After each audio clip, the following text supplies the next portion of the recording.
Cette vidéo vous est présentée par la boutique de Diceall.com, les prix les plus bas sur vos jeux de société favoris.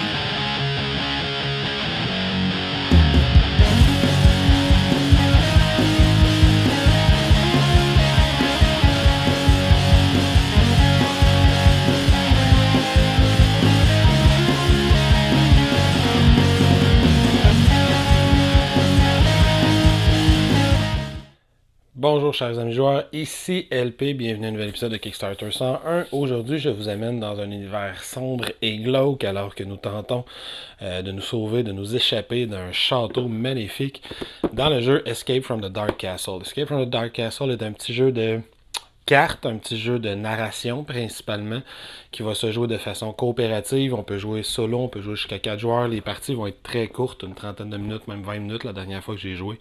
On a une coupe de cartes, une coupe de dés, quelques décisions à prendre. Fait que ça a l'air de quoi? Escape from the Dark Castle. Je vous montre comment on installe ça, c'est très rapide. Je vous montre comment on joue, très rapide aussi. Puis je vous dis ce que j'en pense. Donc, pour la mise en place du jeu, c'est très simple. Première chose qu'on va faire, on va choisir nos personnages. C'est un jeu qui se joue de 1 à 4. Les personnages sont représentés par une carte qui est comme ça ici. Chaque personnage vient avec un dé qui lui correspond, que son nom décrit sur le dé. Les statistiques du personnage, dans le fond, c'est juste la chance qu'il obtienne ce symbole-là sur le dé. Ça nous montre quel est le symbole qui a le plus de chances de sortir, quel est le symbole qui a le moins de chances de sortir. Une fois qu'on choisit nos personnages, disons qu'on prend Taylor et Abbott, on va aller choisir le dé qui correspond à ce personnage-là. Pour la section des personnages, il n'y a pas grand-chose d'autre à faire. On va peut-être se garder pas loin une façon de compter leurs points de vie. Il y a un petit pad qui vient ici, on peut écrire dessus. On peut prendre des jetons, des accessoires qu'on a à la maison, puis le nombre de points de vie de chaque personnage va dépendre du nombre de joueurs. Si on joue à 2 joueurs, on va avoir 18 points de vie chacun. Ensuite, on va avoir à construire notre donjon en tant que tel.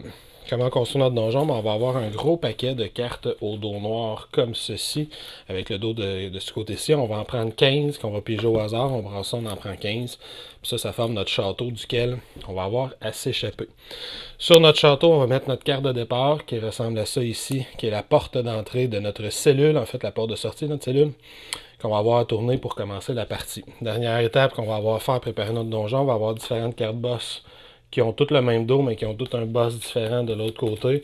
On en prend un au hasard, on se met ça complètement en dessous. Notre deck château, il est prêt à commencer. On se garde pas loin des dés, un paquet de dés noirs comme ça, qu'on va avoir besoin tout au long de la partie. On brasse notre deck de cartes item qui ressemble à ça ici. On brasse ça, on garde ça pas loin, on va avoir besoin pendant la partie. Puis quand on a fait tout ça, on est prêt à commencer à jouer.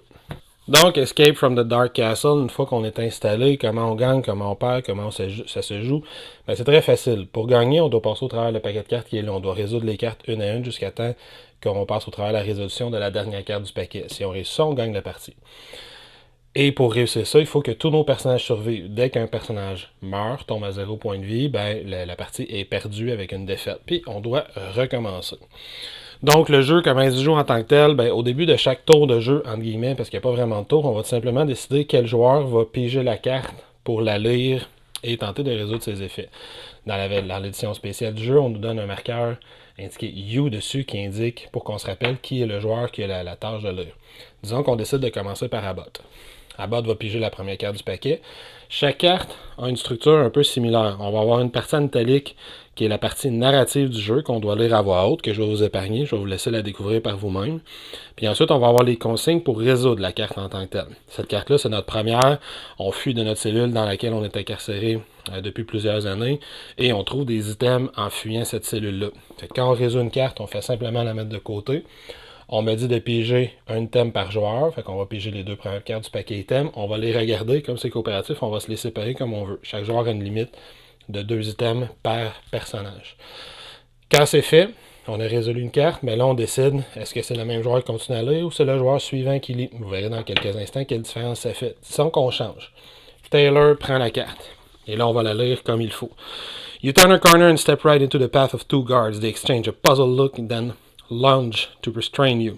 As a group, choose one option. Fait en groupe, on constate, on lit la carte, on décide qu'est-ce qu'on fait. Est-ce qu'on fuit?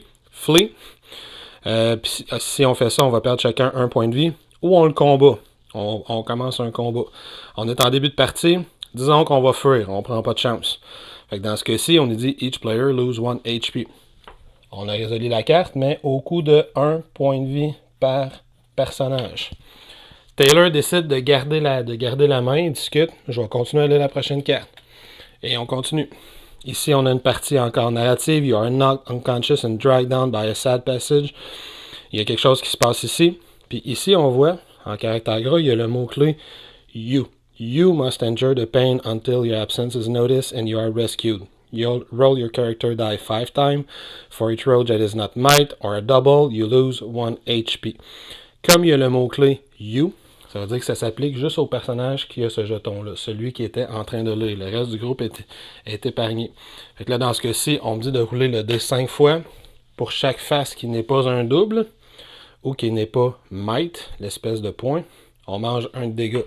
Fait que Taylor prend, en bloque 1, en bloque 2, en bloque 3, en bloque 4 et en bloque 5. Je ne sais pas si on le voit ici. Ce qui est assez exceptionnel parce que sur sa fiche, on voit que le point est le symbole qu'elle a le moins de chances de rouler, le symbole de might, justement. Fait que Taylor a réussi à s'en tirer sans dégâts. Puis on continue simplement à passer au travers le paquet de cartes comme ça. Fait que là, on a déjà résolu 2 des 13 cartes. On a été très chanceux sur la deuxième carte. On a juste perdu un point de vie sur les 2 premières cartes. La dernière type de carte que je vais vous montrer, c'est les combats, comment ça fonctionne. Quand on a un combat, on a toujours une partie narrative. On nous dit de commencer le combat. Puis généralement, on va avoir une règle spéciale qui va être expliquée sur la carte. Sur la règle spéciale, on va la mettre de côté pour l'instant. On va juste expliquer comment le combat fonctionne. Le combat ici, on voit que j'ai un certain nombre de dés qui vont être affichés dans le bas de la carte. J'ai un dé avec le symbole de Wisdom, avec la petite étoile. Puis ce symbole-là, le petit bonhomme, veut dire plus un dé par joueur, qui va être roulé au hasard. Et chaque monstre à l'intérieur du paquet, incluant les boss, va avoir une série de symboles différents. Ce que je dois faire quand j'ai un combat qui commence, c'est qu'on va aller placer tous les dés qui sont demandés. Quand on dit un dé par joueur, on va les rouler. Je joue à 2 joueurs, donc on rajoute ces dés-là. Et voici les dés que nous avons à combattre pour gagner le combat contre ce monstre-là, pour passer au travers de la carte. La façon qu'un combat fonctionne, c'est qu'au début de chaque round de combat, il y a au moins un joueur qui doit combattre. Mais sinon, les joueurs peuvent décider soit de combattre, soit de se reposer. S'ils se reposent, ils regagnent un point de vie pour ce round de combat-là, mais ne lancent pas leur dé et ne peuvent pas subir de dégâts.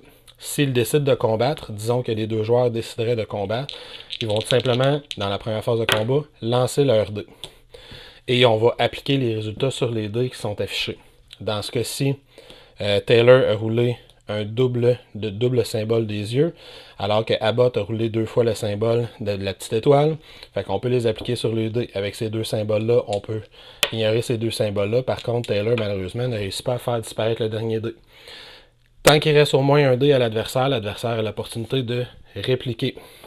Et on a ici, dans le coin en bas à droite de sa carte, le nombre de points de dégâts qu'il fait quand il réplique. Dans ce cas-ci, comme il a survécu, il fait 1 point de dégâts à chacun des participants au combat. Exception, si un joueur a roulé un double, ce qui est le cas, le double est entouré d'un espèce de symbole de bouclier, ça veut dire qu'il se protège des dégâts pour ce tour-ci. Donc, à ce tour-ci, les personnages ont réussi à s'éviter le point de dégâts. Deuxième round de combat, les joueurs décident. Abbott décide qu'il se repose. Taylor décide qu'elle va combattre seule, par exemple. Fait qu'Abbott récupère un point de vie, mais ne lance pas son dé. Il y a juste Taylor qui lance son dé.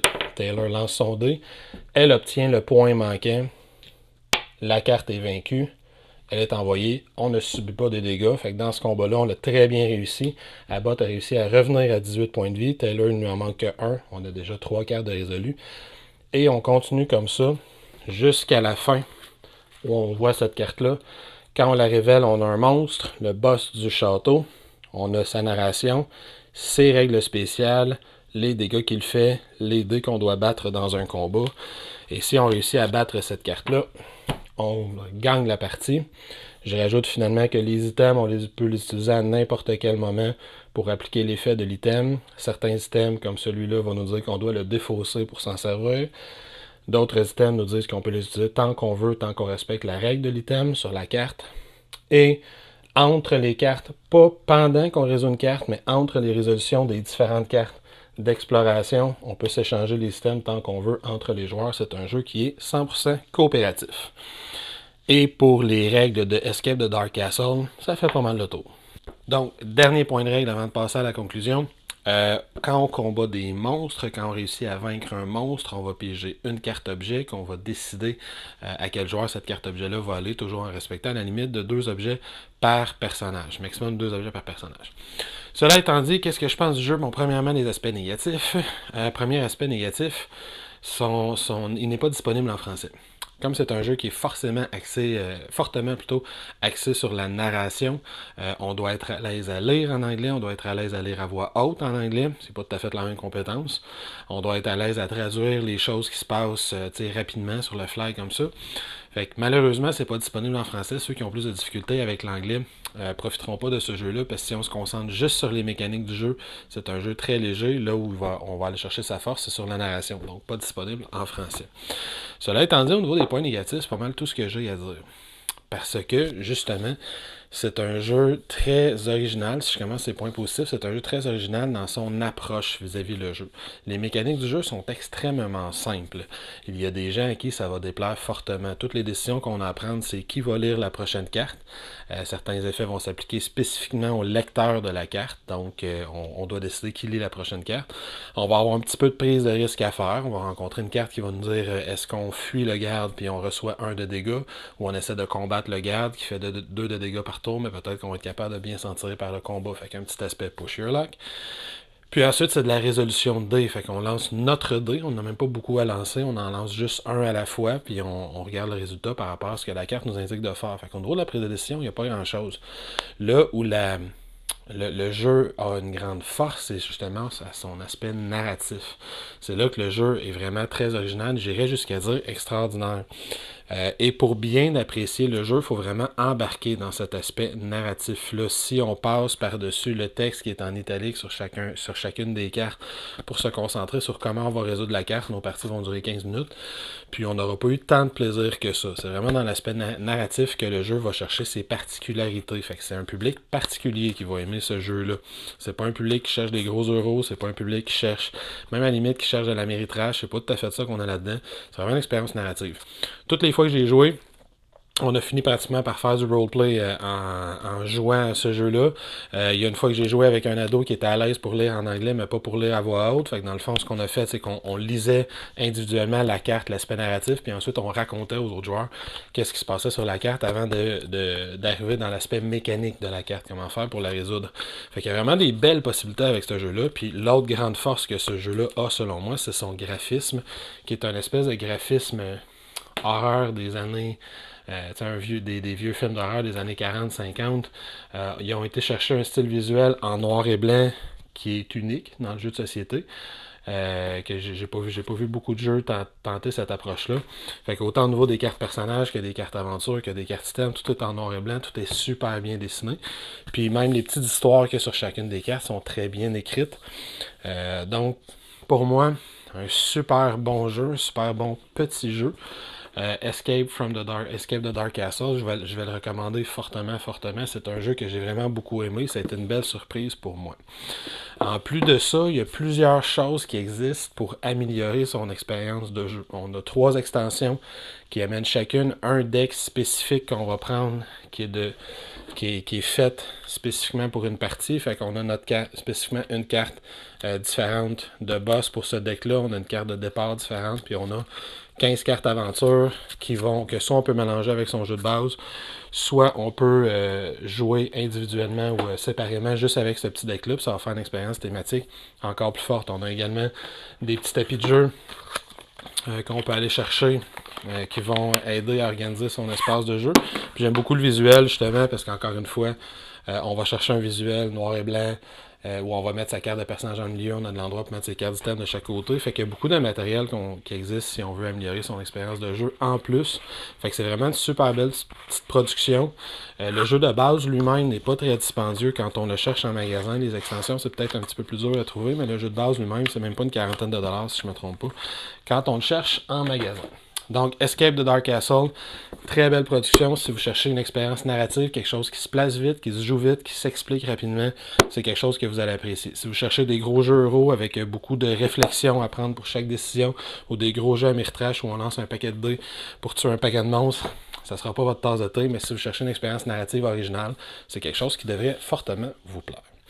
Fait que sur ce, je vais vous inviter à venir nous supporter, nous suivre, nous abonner à notre chaîne YouTube en cliquant sur le petit bonhomme. Vous pouvez nous suivre sur notre page Facebook, Twitter, Instagram. Vous pouvez aussi venir évidemment nous supporter sur notre page Patreon si vous voulez qu'on continue à fournir du résultat qu'on espère d'excellente qualité. Et sur ce, je vais vous souhaiter bonne fin de journée. À la prochaine. Continuez à essayer d'excellentes.